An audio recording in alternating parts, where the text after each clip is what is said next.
இந்த உனக்கு என்னப்பா அப்படின்னு சொல்லுவாங்க பாத்தியா. வீட்டுக்கார் இல்ல, ஹாப்பியா இருக்க, சந்தோஷமா இருக்கிற, எங்கேனாலும் ரெக்க கட்டி பறந்துகிட்டு போற அப்படின்னு. அது இல்லைன்னா எவ்வளவு சிரமம்னு தெரியுமா? இன்னைக்கு பாருங்க, 2 சிப்ப அரிசி வண்டியில ஓட்டுக்கிட்டு வீட்டுக்கு ஜாமானத்தை வாங்கிட்டு நம்ம போறோம். இதே புருஷன் இருந்தா ஏங்க இதை வாங்கிட்டு வாங்க அதை வாங்கிட்டு வாங்கன்னு சொல்லலாம். சரி, நம்மளுக்கு இல்ல, அண்ணன் தம்பி கிட்ட சொல்லன்னு பார்த்தோம்னா அண்ணன் தம்பி பொண்டாட்டிக்கு என்ன பண்ணுவாங்க?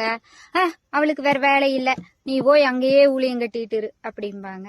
சரி, பக்கத்து வீட்டுக்காரு நீங்க போறீங்களே, எனக்கு கொஞ்சம் இதை வாங்கிட்டு வாங்க அதை வாங்கிட்டு வாங்கன்னா, அண்ணாடி இவளுக்கு வேலை இல்ல, இவளுக்கு ஒரு ஆள் வேலை செய்வாங்களாமாங்க. இதாங்க வீட்டுக்காரர் இல்லைன்னா இதுதான் நிலைமை. அதுக்காக நான் வருத்தப்படுறேன் அப்படின்னு நான் சொல்ல. நான் அதை பொறுத்த வரைக்கும் என்னைக்கு வருத்தப்பட்டது இல்லை. ஏன்னா இருந்திருந்தாலும் நான் தான் இந்த வேலை செய்யணும். அது இல்லைங்கிறதுனாலையும் எனக்கு பிரச்சனை இல்லை.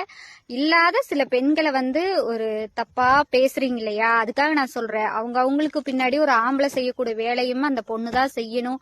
2 பேர் சம்பாத்தி இருக்கிற இடத்துல ஒரு ஆள் சம்பாதிச்சு அந்த குடும்பத்தை நடத்துறதுங்கிறது ரொம்ப கஷ்டம். இனிமேலா இந்த உனக்கு என்னப்பா அப்படின்னு சொல்லுவாங்க பாத்தியா. வீட்டுக்கார் இல்ல, ஹாப்பியா இருக்க, சந்தோஷமா இருக்கிற, எங்கேனாலும் ரெக்க கட்டி பறந்துகிட்டு போற அப்படின்னு.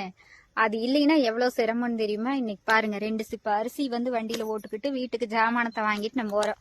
இதே புருஷன் இருந்தா ஏங்க இதை வாங்கிட்டு வாங்க அதை வாங்கிட்டு வாங்கன்னு சொல்லலாம். சரி, நம்மளுக்கு இல்ல, அண்ணன் தம்பி கிட்ட சொல்லன்னு பார்த்தோம்னா அண்ணன் தம்பி பொண்டாட்டிக்கு என்ன பண்ணுவாங்க? அவளுக்கு வேற வேலை இல்ல, நீ போய் அங்கேயே ஊழியம் கட்டிட்டு இரு அப்படிம்பாங்க. சரி, பக்கத்து வீட்டுக்காரு நீங்க போறீங்களே, எனக்கு கொஞ்சம் இதை வாங்கிட்டு வாங்க அதை வாங்கிட்டு வாங்கன்னா, அண்ணாடி இவளுக்கு வேலை இல்ல, இவளுக்கு ஒரு ஆள் வேலை செய்வாங்களாமாங்க. இதாங்க வீட்டுக்காரர் இல்லைன்னா இதுதான் நிலைமை. அதுக்காக நான் வருத்தப்படுறேன் அப்படின்னு நான் சொல்ல. நான் அதை பொறுத்த வரைக்கும் என்னைக்கு வருத்தப்பட்டது இல்லை. ஏன்னா இருந்திருந்தாலும் நான் தான் இந்த வேலை செய்யணும். அது இல்லைங்கிறதுனாலையும் எனக்கு பிரச்சனை இல்லை. இல்லாத சில பெண்களை ஒரு தப்பா பேசுறீங்க இல்லையா, அதுக்காக நான் சொல்றேன். அவங்களுக்கு பின்னாடி ஒரு ஆம்பளை செய்யக்கூடிய வேலையும் அந்த பொண்ணுதான் செய்யணும். 2 பேர் சம்பாத்தி இருக்கிற இடத்துல ஒரு ஆள்